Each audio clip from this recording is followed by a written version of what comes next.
নমস্কার কৃষ্ণ ভক্তগণ, আপনারা কেমন আছেন? আশা করি ভালো আছেন ভগবানের কৃপায়।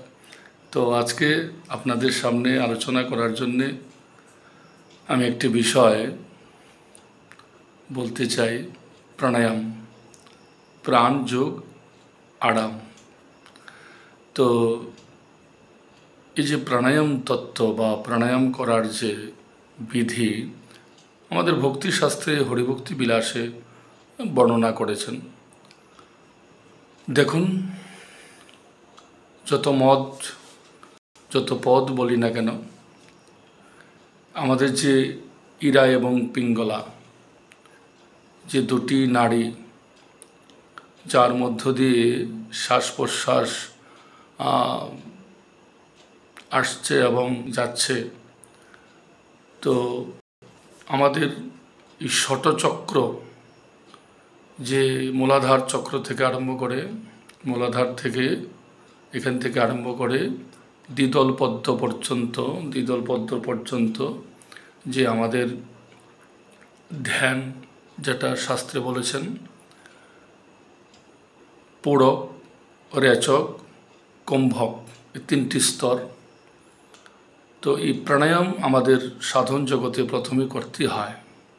যদিও প্রেম জগতে প্রাণায়ামের স্থানটা এতটা হয়ে লিখে নাই শাস্ত্র, কিন্তু আমাদের প্রাথমিক পর্যায়ে আমাদেরকে প্রাণায়াম করতে হবে, আমাদের প্রাণকে রোধ করতে হবে। এটা এক ধরনের নিরোধ, এবং তার দ্বারা দেহ সাধনার স্তরে পৌঁছবে। তো প্রাণায়াম আমরা কিভাবে করব, বিভিন্ন ভাবে আছে শাস্ত্রে, কিন্তু ভক্তি শাস্ত্রে কি বলেছেন এটা আমাদের দেখার বিষয়। দেখুন, এখানে বলছেন যে প্রাণায়ামের বহু প্রকার নিয়ম আছে, কিন্তু স্বসম্প্রদায়ের মতোই গ্রাহ্য, স্বসম্প্রদায়ের মতোই করতে হয়। তো আমরা কি করে প্রাণায়াম করব না, আমরা কৃষ্ণ মন্ত্রে প্রাণায়াম করব, বীজ মন্ত্রে প্রাণায়াম করব। হ্যাঁ, আমরা অন্য মন্ত্রে করব না। যেমন ধরেন, প্রথমত দক্ষিণ নাসায় বায়ু রেচন করে বাম নাসায় পূরণ করবে, এবং উভয় নাসা বন্ধ করে কুম্ভক করবে। তো মাত্রাটা কীরকম হবে দেখুন, 3 বার করার জন্য প্রথম বলছেন। এখানে শরীরের মধ্যস্থ বায়ু নির্গত করার নাম হচ্ছে রেচন। হ্যাঁ, শরীরের ভেতরের বাতাস বাহিরে বের করার নাম হচ্ছে রেচন। বাহিরের বায়ু শরীরের মধ্যে আকর্ষণ করার নাম হচ্ছে পূরণ। আর বায়ুকে ধরে রাখার নাম হচ্ছে কুম্ভক। তো রেচনে 16 মাত্রা, শ্বাস ছাড়ব 16 মাত্রা। মাত্রা বলতে কি বোঝায়? ধরেন 1 সেকেন্ড বা 2 সেকেন্ডকে মাত্রা ধরা হয়। এতটুকু সময় ধরেন আপনি বা আমি বীজ মন্ত্র জপ করতে, ছোট্ট শুধু বীজটা জপ করতে যতটুকু সময় লাগে, এটাই মাত্রা। তো 16 মাত্রায় রেচন, 32 মাত্রা পূরণ। মানে যত মাত্রা আমি শ্বাস ভেতরে নেব, ধরেন এইভাবে আমি নিচ্ছি,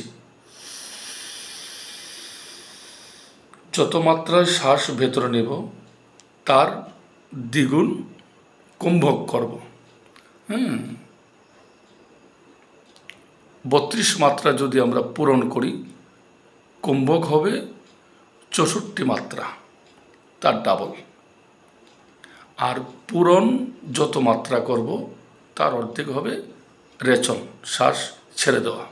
হ্যাঁ, যেমন ধরেন প্রথম আমি 16 মাত্রায় শ্বাস উপরে নিলাম,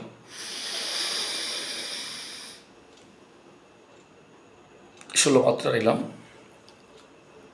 তো 16 মাত্রা যদি শ্বাস নেই তার ডাবল 32 মাত্রা ধরে রাখবো। এখানে শাস্ত্র বলছেন যে 32 মাত্রা শ্বাস ওপরে তুলব, 64 মাত্রায় নাসা বন্ধ রাখব, এবং নাসা যখন বন্ধ রাখব তখন গুহ্যদ্বার এবং লিঙ্গদ্বার উপরের দিকে একটু চুষণ করব। টান দেব। হ্যাঁ, 64 মাত্রা কাল অপেক্ষা করতে হবে। হ্যাঁ, সেই মাত্রা পরিমত কালে কেউ প্রণব প্রণব জপ করেন, কেউ কামবীজ জপ করেন। তো আমরা বৈষ্ণব ধর্মাবলম্বী যারা, তারা কামবীজ জপ করব। হ্যাঁ, 64 মাত্রা পর্যন্ত রাখবো, তারপর আবার এক নাসিকায় তুলব, আর এক নাসিকায় ছেড়ে দেব, আবার এই নাসিকায় তুলব, সেই নাসিকায় ছেড়ে দেব।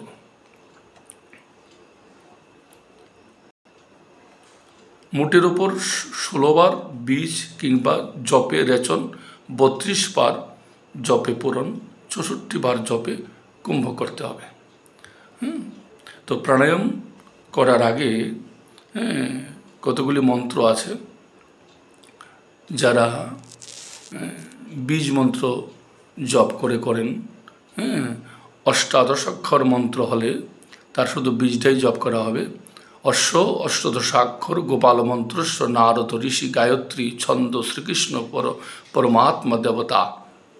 তারপর বীজ মন্ত্র উচ্চারণ করে কলই নাদবিন্দু বলে, সোয়াহা শব্দ বলে, শক্তি প্রাণায়ামে বিনিয়োগ ইত্যাদি বলতে হবে, বলে শুরু করতে হবে।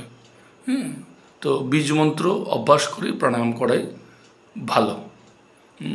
প্রণব জপে প্রাণায়াম করতে হলে ললাটে মহাদেব, পুরনে নাভিদেশে ব্রহ্মা, কুম্ভকে হৃদয়ে বিষ্ণু চিন্তা করতে হবে ইত্যাদি। তো আমরা কি বুঝলাম প্রাণায়ামে কেন করব?